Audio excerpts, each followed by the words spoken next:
আজকে তোমরা দেখছো, সারা পৃথিবী দেখছে, একজন 33 বছর বয়সের যুবক। এই যুবক ইমানদার ছিল। আমার প্রিয় ভাই, আমার কলিজার টুকরা ভাই শহীদ শরীফ উসমান হাদি রাহমাতুল্লাহ আলাই, এই নওজোয়ান ইমানদার নওজোয়ান 5 ওয়াক্ত নামাজ সে পড়তো প্রতিদিন। খোদার কসম, ফজরের নামাজ সে জামাতে পড়তো। ফজরের জন্য বন্ধুদেরকে ডাকতো। ফজরের নামাজ পড়ে তার সংসদীয় এলাকা, যেখান থেকে সে স্বতন্ত্র প্রার্থী হতে চেয়েছে, সেখানে ওয়ার্কিং করত।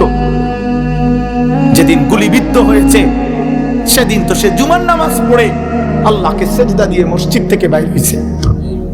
এর কিছুক্ষণের মধ্যেই সে গুলিবিদ্ধ হয়েছে। সে হাফেজে কোরআন ছিল, তার বাবা আলেম ছিলেন, তার বড় ভাই আলেম, সে মাদ্রাসার ছাত্র ছিল। সে আল্লাহকে ভালোবাসতো, পাক্কা ইমানদার ছিল। তার হৃদয়ের সবটায় দেশপ্রেম, মাতৃভূমির 1 ইঞ্চি জমিন, মাতৃভূমির 1 ইঞ্চি জমিনের আজাদি, স্বাধীনতা, সার্বভৌমত্ব সে দিল থেকে চেয়েছিল। তার বক্তব্য এটাই ছিল যে আমি আমার মাতৃভূমির 1 ইঞ্চি জমিন আমি কাউকে নিতে দেব না, নিতে দেব না। এক যুবক আল্লাহকেও রাজি করেছে, মাতৃভূমির প্রতি ভালোবাসা দেখাইছে।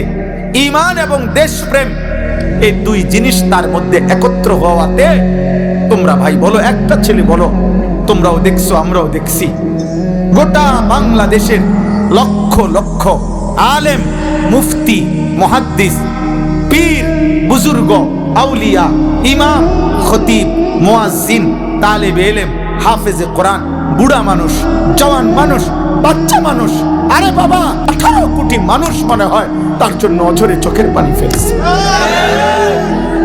তোমরা যদি পুরো ওয়াজটি শুনতে চাও তাহলে ইউটিউবে গিয়ে আমাদের এই ইউজার নেমটি সার্চ করো, তাহলে পুরো ওয়াজটি পেয়ে যাবে আমাদের চ্যানেলে। ধন্যবাদ।